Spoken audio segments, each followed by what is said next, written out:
오늘은 십자가와 성령이라는 제목으로 하나님 말씀 증거하도록 하겠습니다. 고난주간 일주일 동안에 로마서 8장의 말씀을 우리 통해서 하나님 주시는 음성을 들을 것입니다. 그 로마서의 하이라이트 그러면 8장입니다. 그 8장에 나타난 진리, 그걸 두 가지로 요약한다 그러면 복음의 핵심인데, 첫째는 정죄가 없다, 그리고 두 번째는 해방되었다. 이 두 가지를 또 한 단어로 묘사한다 그러면 십자가, 또 한 단어로 묘사한다면 성령입니다. 십자가와 성령. 그러니까 정죄함이 없다, 십자가. 해방되었다, 성령. 이 두 가지로 요약할 수 있다는 것입니다. 우리 차례도 살피겠습니다. 첫 번째는 십자가를 붙들면 정죄가 없다는 것입니다. 8장 1절 보겠습니다. 그러므로 이제 그리스도 예수 안에 있는 자에게는 결코 정죄함이 없나니. 여기 재미있는 게 뭐냐면 정죄함이 없나니 하는 시제가 과거형입니다. 이미 다 끝났다는 것입니다. 정죄가 끝났다, 이미 물러갔다, 이미 끝났다, 이미 정죄가 없다, 이미 해결되었다, 그런 뜻이라는 것입니다. 그런데도 불구하고 우리 많은 사람들이 정죄가 이제 끝났다 그러는데 이걸 이렇게 느끼지 못합니다. 이유가 뭐냐면 너무 오랜 기간 동안의 경험 법칙이 나를 지배하고 있기 때문에. 우리 계속 죄 짓고 있잖아요, 계속. 그러니까 정죄가 없다라는 것이 느껴지질 않아요. 오랜 경험, 오랜 이성의 힘들이 작동하기 때문에 그렇다는 것입니다. 정죄가 뭡니까? 마귀가 하는 게 정죄인데 죄를 지적하는 거예요. 죄를 계속 지적하고 또 조롱하고 또 조소하고 고소하고 이러는 겁니다. 그런데 우리가 마귀가 계속해서 이렇게 우리를 공격하면 우리가 어쩔 줄을 몰라 합니다. 왜 그렇죠? 꼼짝 못 합니다. 사실이니까. 여러분들 만약에 마귀도 영적인 존재니까 여러분 죄를 다 알잖아요. 다 하는 거. 여러분이 숨겨진 것들까지 다 알아요. 그걸 하나씩 얘기를 합니다. 그렇죠? 너 도둑질했지, 너 속였지, 너 뭐 간음했지, 너 사기쳤지, 죽였지, 욕했지, 거짓말했지, 거짓 증거했지. 벌써 지금 제가 몇 가지 얘기를 하는데도 고개 팍 숙이는 사람 막 나오거든요. 마귀가 이래요. 계속해서 하나씩 지적하면 꼼짝을 못해요. 이유가 뭐냐? 다 사실이니까. 그래서 기가 다 죽습니다. 그래서 마귀 앞에, 정죄 앞에 서 있으면 모든 사람이 다 겁에 질려 있고요. 누가 알면 어떡하나 이러고 두려움에 사로잡혀 있다는 것입니다. 그래서 모든 죄인은 다 두려운 겁니다. 왜요? 정죄 앞에서 두렵지 않은 존재가 단 하나도 없다는 것입니다. 그래서 성경에 두려움에는 형벌이 있다고 그러잖아요. 그 왜 그렇습니까? 왜 두려움 가운데 머물러 있죠? 인간은 다 죄인이기 때문에 마귀가 정죄하면 100% 두려움 가운데 빠져 있다는 거예요. 두려움 가운데 빠져 있다는 얘기는 무슨 얘기냐? 또 다른 말로 뒤집어 얘기하면 십자가로 가지 않았기 때문에 그래요. 십자가로 가면 결코 두려움에 머무를 수 없습니다. 십자가의 능력을 의지한다 그러면 두려움이 아니라는 거예요. 오히려 마귀를 향해서 큰 소리 칠 수 있다는 거예요. 마귀가 우리에게 정죄할 때 두 가지 인정하는 게 중요합니다. 인정. 우리 뭐 알코올 중독자들도 제일 먼저 해야 될 일이 인정이라면서요. 나는 알코올 중독자입니다 라고 인정하는 거. 두 가지 인정이 중요한 건데, 첫째, 나는 하나님을 믿고 의지하지만 여전히 육체적으로 연약합니다. 로마서 7장의 고백이죠. 나는 하나님의 법도 있지만 내 안에 육체의 소욕을 따라가고자 하는 그런 마음도 있습니다. 나는 유리 그릇같이 정말 쉽게 깨지는 존재입니다. 나는 약한 존재입니다. 인정해야 돼요. 그리고 두 번째는 해결책인데, 내 노력과 내 의지와 내 방법으로는 결코 이 육체의 소욕에서 벗어날 수 없습니다. 이 사망의 몸에서 누가 나를 건져내랴. 이 고백이 있어야 된다는 거예요. 두 가지 인정하는 거예요. 약하다, 또 내 방법으로는 해결책이 없다. 이거 인정하지 않는 사람들을 뭐라 그러냐면 율법주의자. 그래서 경건의 모양을 갖추는 거예요. 바리새인들이 그렇잖아요. 해결책도 없으면서 바리새인들이 이 두 가지를 다 깨버리는 거예요. 내가 참 약합니다. 이거 거짓말이에요. 약하지 않은 척해요. 나 넘어지지 않는다고 얘기를 해요. 그리고 바리새주의의 특징이 무엇입니까? 해결책이 있대요. 내가 노력하면 된대요. 내가 순종하면 내가 율법을 지키면 된대. 두 가지 거짓말이에요. 그래, 바리새주의는 그래서 복음을 만날 수가 없는 겁니다. 십자가를 만날 수가 없는 거예요. 왜? 반드시 인정해야 될 두 가지, 인간의 연약함과 내 방법으로는 이 연약함을 해결할 길이 없습니다. 이걸 인정 안 하니까.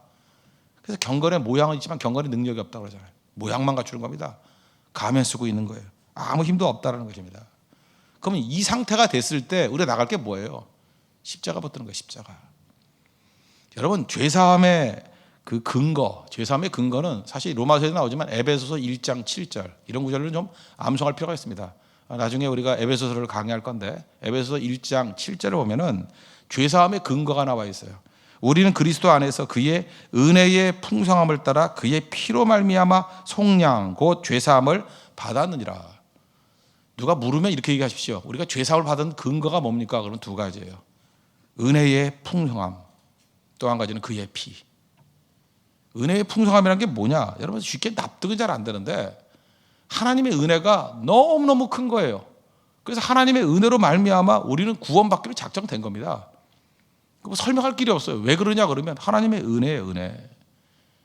내가 넘어지고 깨지고 내가 치러야 될 대가가 있는데 하나님의 은혜는 그거보다 더 큰 거예요. 그래서 은혜의 풍성함, 은혜의 풍성함. 이거 제가 오늘 새벽에 고민해서 이걸 도대체 뭐로 설명해야 될까? 은혜의 풍성함. 제 머릿속에 한계가 있으니까 이해라고 들으십시오. 저는 드라마밖에 생각이 안 나더라고요. 시크릿 가든. 거기 현빈이 나오지 않습니까? 뭐 이렇게 부자로 나오잖아요. 부자로. 거기 길라임이라고 하지원이 나오잖아요. 하지원이 가지고 있는 모든 문제들, 뭐 돈 없는 문제, 차 없는 문제, 집 없는 문제, 뭐 이렇게 돈 때문에 생기는 문제들이 많이 있잖아요. 만약에 돈 문제로 한정이 되었다 그러면 이 부잣집 이 회장님이지 뭐 도련님이지 모르지만 이 돈이 무지무지하게 많은 사람 다 해결해 줄 수 있습니까? 없습니까? 있죠. 그게 은혜의 풍성함이에요. 우리가 보통 사람들이 가지고 있는 생각 가운데 좀 힘든 일이 있잖아요. 뭐 이렇게 일상적인 식사하는 거 이런 거 말고 뭐 자동차 하나가 필요하다, 살집이 필요하다. 이거 참 쉽지 않은 문제 아니야. 평생을 모아도 안 되는 문제잖아요. 근데 그 부자한테는 그게 어려운 문제가 아니라니까요. 그거보다 더한 것도 줘요. 심지어 목숨도 바칠 수 있어요. 그게 은혜의 풍성함이에요. 원인이 내게 있는 게 아닙니다. 내 죄사함의 근거가 어디에 있어요? 하나님께 있습니다. 은혜의 풍성함. 그래서 은혜를 참여하는 거예요. 이유를 모르겠어요. 이유가 내게 있는 게 아니에요. 하나님의 은혜의 풍성함 때문에 내가 죄사함을 받는 거예요. 그러니까 이건 세상 사람들이 볼 때 모순같이 보이죠. 야, 말이 되느냐? 죄는 네가 지어놓고 뭐 하나님의 은혜의 풍성함으로 죄사함을 받는다고? 예, 맞습니다. 그게 기독교예요. 그게 복음이고. 그래서 우리가 참여하는 게 뭐예요? 은혜를 참여하는 거예요. 하나님의 은혜의 풍성함을 참여하는 것. 그걸 뭐 굳이 말한다 그러면 하나님이 택하셨다 그러고 만세전에 택하셨다 그러고 은혜를 부어주셨대요. 무궁무진한 은혜를 부어주셨대요. 그래서 교회는 은혜가 있는 겁니다. 은혜의 풍성함. 은혜의 풍성함 있는 사람 당할 길이 없습니다. 왜? 하나님 은혜 부어주신 종이니까. 그게 죄사함의 근거예요. 은혜의 풍성함. 또 하나는 무엇입니까? 그의 피예요. 그의 피. 십자가에서 흘리신 그의 피. 우리의 모든 죄악들 아무리 더러운 죄악이 있다 할지라도 십자가의 보혈의 피로 말미암아 씻겨 주셨대. 이미 다 씻겼답니다. 그죠? 정죄함이 있을 수가 없죠. 그 십자가의 능력입니다. 은혜의 풍성함과 그의 피. 이게 죄사함의 근거라는 거예요. 여러분 뭐 이런 예를 한번 더 들어볼까요? 군인이 전쟁터에서 홀로 남았습니다. 홀로 남았는데 옛날 군인입니다. 뭐 이렇게 투구도 있고 뭐 투구 머리 헬멧도 하고 뭐 갑옷도 있고 뭐 방패도 들고 칼도 들고 뭐 이렇게 온갖 거 다 준비했다고 합시다. 근데 상대방이 뭐 창도 던지고 활도 쏘고 그래요. 잠시는 막을 수 있죠. 그렇죠. 잠시 뭐 몇 번 못 막겠어요. 이렇게 뭐 화살나라도 맞고 이렇게 맞고 하긴 할 거 아니에요. 그러나 우리는 알고 있습니다. 잠시는 버텨도 오래는 버틸 수 없다고. 그런데 이렇게 자기가 사방에 갇혀가지고 이렇게 공격을 당하고 있는데 잠시는 버티는 거예요. 그래서 제가 보니까 한 10m 근처에 요새가 있어요. 요새. 그 요새 큰 바위로 된 요새가 있어요. 그러면 어떻게 하면 되죠? 어떻게든 창 날라오면 방패로 맞고 화살 날라오면 뭐 어떻게 몸으로 맞고 그죠? 아니면 화살 같은 거에 뭐 아직 한 대 맞아도 주고 그래야 또 영화 같잖아요. 그죠? 하나 탁 맞고 이렇게 쩔뚝쩔뚝 가야지 멋있어 보이잖아요. 그죠? 어쨌든 요새에만 들어가면 사는 거죠. 그 요새가 바로 뭐예요? 그 십자가라고요. 십자가 안에 숨겨져 있으면 그 어떤 것도 건들 수 없다는 것입니다. 우리 494장 찬송했죠. 만세반석 열리니 만세반석. 그죠? 만세를 지낼 수 있는 반석이에요. 영원한 반석이에요. 반석 뒤에 숨으면 화살이 반석을 뚫을 수 있습니까? 없습니까? 없지요. 만세반석 열리니 내가 들어갑니다. 그 요새 속에 들어간다는 거예요. 십자가 뒤에 숨겼다는 거예요. 그러므로 악한 마귀가 정죄를 할 때 사실이기 때문에 우리는 두려워 떨어요. 견딜 수가 없다고. 그 얘기는 무슨 얘기예요? 두려움에 빠져있다는 얘기는 무슨 얘기예요? 만세반석 대신 예수님 뒤로 숨지 않았다는 거예요. 십자가 뒤로 숨지 않았다는 거예요. 내가 해결하겠다 그런다는 거예요. 그러니까 두려운 거죠. 오늘도 지금 여러분 두려운 분들 계십니까? 겁에 질려 있는 분들이 있습니까? 큰일 났다는 사람이 있습니까? 잘 보세요. 십자가에 믿음이 없는 거예요. 십자가 붙들어야 됩니다. 그래서 복음이 뭐예요? 십자가를 선포하는 겁니다. 바울이 뭐라 그래요? 나는 예수 그리스도와 그의 달리신 십자가 외에는 자랑할 것이 없다고. 그 안에 숨지 아니하면 우린 잠시는 버티지만 죽습니다. 마귀의 정죄의 화살, 정죄의 창 견딜 자가 한 명도 없다는 거예요. 요새 대신 만세반석 대신 예수님 뒤에 숨을 때만 살 수 있다. 우리 예수님 뒤에 숨어서 승리할 수 있는 하나님의 거룩한 종 되기를 바랍니다. 그래서 자신 있게 마귀에게 약 올리는 거 아니에요. 마귀한테 화살이 뭐 100개쯤 있어요. 1000개쯤 있어요. 바위 뒤에 숨어서 쏠 테면 쏴봐 그러면 되잖아요. 마귀는 인건비 만들죠. 쏴봐야 바위 뚫을 수 있어요 없어요? 못 뚫잖아요. 아무리 쏴봐야 화살을 기관총 같이 만들어가지고 그냥 100발을 쏜다 할지라도 반석 뒤에만 숨어 있으면 안심이 되잖아요. 그래서 뭐라 그래요? 결코 정죄함이 없나니. There is no condemnation. 바로 그겁니다. 바위 뒤에 숨어서는 안전하다는 거예요. 안전하다. 여러분 예수 십자가의 능력으로 말미암아 여러분 정죄함이 없는 안전함에 거하는 믿음의 종 되기를 바랍니다. 그게 하나님의 복음이라는 거예요. 두 번째는 성령을 의지하면 해방된다는 것입니다. Set me free. 내가 해방된다. 2절 보십시오. 이는 그리스도 예수 안에 있는 생명의 성령의 법이 죄와 사망의 법에서 너를 해방하였습니다. 죄와 사망의 법은 우리를 묶어두는 겁니다. 뭐 커다란 코끼리, 뭐 이번에도 네팔 갔더니 코끼리 농장 갔었거든요. 이렇게 말뚝에 묶여 있잖아요. 사실 어렸을 때도 묶어놨기 때문에 그렇지 그 나이가 들어서 커지면 코끼리 힘으로 그걸 뽑을 수 있다 그러죠. 그런데도 어렸을 때부터 나는 묶여서 못 나가. 그게 이렇게 학습이 돼 있기 때문에 도망 안 간다잖아요. 심지어 나중에는 풀어놔도 그 주변만 뱅글뱅글 돈대잖아요. 뭐 그런 얘기 들어봤죠. 학습된 거. 우리가 그렇게 돼 있다는 것입니다. 이렇게 묶여 있다라는 거예요. 근데 성령께서 오셔가지고 생명의 성령의 법이 역사하게 되면 거기서 우리를 해방시킨다는 것입니다. 이게 내 힘으로 깰 수 있는 게 아니에요. 성령께서 함께 하시면 깨지게 된다라는 것입니다. 그래서 우리는 이 세상에 그 죽음의 세력과 싸우는 게 아니라 성령을 환영하면 돼요. 성령이 오시옵소서. 그죠? 성령을 기다리라 그랬잖아요. 성령이 우리에게 임하면 되는 거예요. 예수님께서 그러셨죠. 내가 여기 떠나가는 게 좋다고. 왜? 떠나가야 보혜사가 너희들에게 온다고. 성령 받아들이라고. 누가복음 24장에도 보니까 위로부터의 능력이 잎이 올 때까지 성령이죠. 이 성령에 머물라고. 성령이 임하면 되는 겁니다.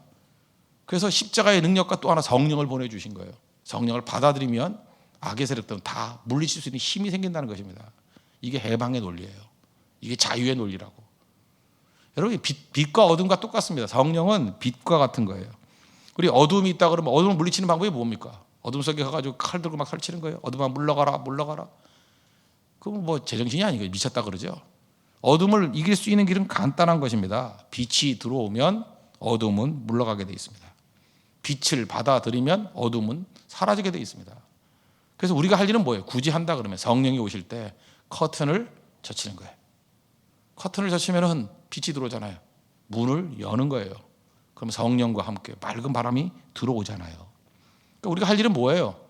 성령을 뭐 이렇게 조작한다는 게 아닙니다. 성령께서는 하나님이시기 때문에 우리가 조작할 수 있는 대상이 아니고 성령이 오시면 우리가 할 일은 커튼, 내 마음의 커튼을 여는 거예요. 성령이 오시옵소서. 문 여는 거예요.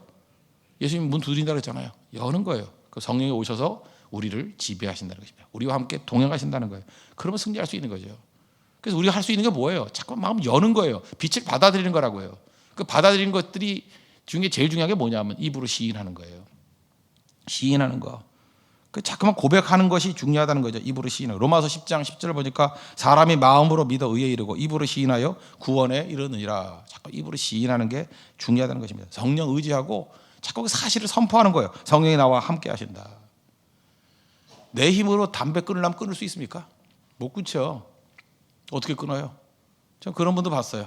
뭐 하나 그랬더니 담배를 끊어야겠대. 자기 500번도 더 끊었대. 얼마나 처절하게 하느냐면요. 가위를 가지고 담배를 가운데를 맨날 자르는 거예요. 자르고 목사한테 보란 듯이 내가 지금 이렇게 처절한 심정 가지고 자르고 있다는 거예요. 그 비싼 담배를. 양담배. 요즘은 다 양담배죠. 옛날엔 진짜 비쌀 때 그 양담배를 잘라가면서. 그리고 그 다음날 또 펴요. 그게 인간입니다. 성령께서 우리와 함께 해주시면 끊을 수 있는 힘을 주신다고요. 어떤 사람은 이게 분노에 사로잡힌 사람이 있어요. 자꾸 화를 내는 사람이 있죠. 그럴 때 여러분 성령과 함께 외쳐야 됩니다. 그죠? 화야 물러가라. 그죠? 나는 화내지 않을 수 있다라고 선언해야 돼요. 그런데 그 선언하지 않으면요, 이 화를 내는 거에 이렇게 끌려가 버려요. 어떤 사람은요, 그 욕을 하지 않으면 대화가 안 되는 사람이 있어요. 그 S자로 시작되는 어떤 말을 탁 하고 시작해요. 그 사람 모든 말을 알죠? 뭔지 이렇게 욕을 하고 탁 시작을 해요. 그걸 안 하면은 진실이 안 나온대요. 참 특이한 분이죠. 그 욕을 딱 할 때부터 이제 문이 딱 열려지면서 속에서 진실이 나오기 시작한대요. 그러니 그 언어 생활이 그러니 뭐 자기 인생도 온전하겠습니까? 그 얘기를 듣는 사람들이 그 온전하게 설 수 있겠습니까? 그런데 성령께서 함께하면서 외쳤어요. 그죠? 나는 욕하지 않을 수 있다. 나는 화내지 않을 수 있다. 난 담배를 끊을 수 있다. 나는 이런 세력으로부터 지배받지 않는다라고 외칠 때 실제로 물러간다고요. 여러분들 옆 사람에게 한번 고백해 보십시오. 나는 죄로부터 자유로울 수 있습니다. 나는 분노로부터 자유로울 수 있습니다. 욕이 나를 지배하지 못합니다. 예, 탐욕이 나를 지배하지 못합니다. 마귀의 어떤 유혹도 나를 지배하지 못합니다. 나는 자유롭습니다. 벌써 봐요. 벌써 확 풀리잖아, 얼굴들이. 그죠? 이제 그렇게 될 것 같죠? 바로 그런 선언이 필요하다는 거예요. 선언이. 계속 선언하는 거예요. 사람은요, 자기 말이 자기 귀에 들릴 때부터 역사합니다. 자기 귀에 들릴 때부터. 그래서 혼자 중얼중얼 하는 걸 성경에는 읊조린다 그러잖아요.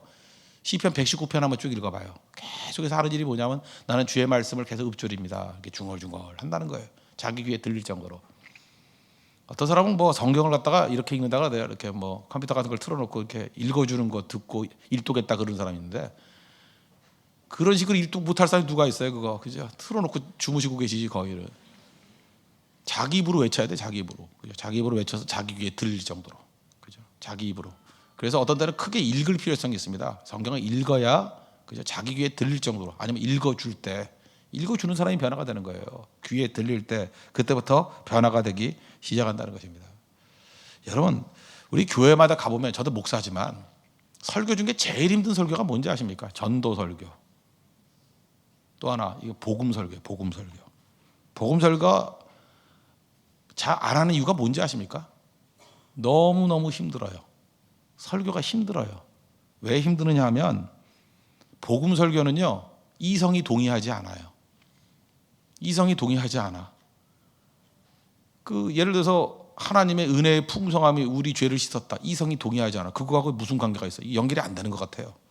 이성이 동의하지 않고 경험이 동의하지 않아요. 정죄함이 없나니 이미 다 죄가 사해졌다. 그런데 난 여전히 죄 짓고 있거든 지금. 경험이 동의하지 않아요. 그래서 사실은 힘들어요. 듣는 사람도 힘들고 하는 사람도 힘들고. 그래서 설교를 우두커니 한번 들어보십시오. 들어보면 목사들이 거의 설교에 몇 퍼센트라고 얘기는 안 할게요. 상당 부분을 윤리 설교를 해요. 윤리 설교는 딱딱 맞아 떨어지거든. 귀에 쏙쏙 들어오거든. 죄 짓지 말라. 뭐 이런 거 아니에요? 그죠? 윤리대로 살라. 깨끗하게 살라. 도움에 살라. 정직하게 살라. 그냥 깨끗하게 들어오죠. 힘이 없어요. 누가 그거 모르는 사람 누가 있어요? 스님도 그런 얘기 해요. 하다못해 날동 놈도 그런 얘기를 한다고. 정직하게 살아야지, 공정하게 살아야지, 이런 얘기는 누구나 다 해요. 힘이 없어요. 힘이. 근데 복음은요, 이성이 동의하지 않아요. 경험이 동의하지 않아요. 그래서 이건 중요한 게 뭐냐면, 목사도 그렇고 성도도 그렇고 선포를 해야 된다고. 선포하는 거예요. 선포. 캐리그마. 선포하는 거예요. 정죄함이 없다 선언해버리고, 너는 이미 자유하게 되었다 선언하는 거고, 너는 욕하지 않고 살 수 있다. 너는 죄짓지 않고 살고 있다. 너는 유혹으로도 자유로울 수 있다. 성령이 함께하기 때문에 선언하는 거예요. 선언하는 거. 이게 성령께서 함께 하시는 일입니다. 여러분 삶에서 항상 이렇게 선언하십시오. 선언하고 능력이 나타나는 은혜의 종들 되기를 바랍니다. 이렇게 복음을 붙들면요, 기도의 능력이 나타나요. 참 묘하죠. 우리 가정을 억누르고 있는 모든 악한 마귀의 세력들은 물러가라. 그죠? 십자가의 능력과 성령이 함께하는 것으로 말미암아 빛이 들어오니까 어둠은 사라질 것이다. 사라질지어다. 선언하면 기도의 능력이 생겨요. 그리고 기적이 실제로 나타나기 시작한다는 것입니다. 어제도 말씀드렸죠. 빚진 자, 무슨 얘기예요? 의존적인 존재다. 의지한다는 거죠. 육을 의지하면 육의 사람이 되는 겁니다. 우리는 성령을 의지하기 때문에 성령의 사람이에요. 성령을 의지한다는 건 뭐예요? 성령께 구하는 거예요. 성령이 우리와 함께 계시기 때문에, 빛이 왔기 때문에 내 속에 있는 모든 어둠의 세력은 물러갔다라고 선언하는 거예요. 성경이 정죄함이 없다 그러니까 내 느낌과 이성이 아니에요. 경험이 아니에요. 다 무시해버리고 정죄 없다. There is no condemnation. 그러면 그걸 믿는 거예요. 이미 예수님께서 값을 다 치르셨다. 잘 느껴지지 않아요. 선언하는 거예요. 죄 사함을 얻었다. 그럼 그 다음에 묘한 일이 벌어진다고요. 기도의 능력이 나타나요. 기적이 나타난다고. 역사가 나타난다고. 그러므로 여러분 진짜 복음의 사람이 되어야 됩니다. 자꾸 외치셔야 됩니다. 십자가를 외쳐야 되고 성령을 구해야 됩니다. 그럴 때 복음의 능력이 우리 삶 가운데 역사하는 하나님의 거룩한 종이 될 것입니다.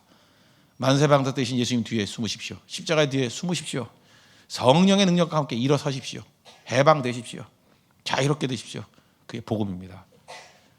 오늘도 우리 모든 성도들의 삶과 우리 교회와 우리 각 가정에 복음의 능력이 역사하는 우리 거룩한 시간 되기를 바랍니다. 모두 다 자리에서 일어나겠습니다. 만세반석 열리니 1절 찬양하겠습니다. 494장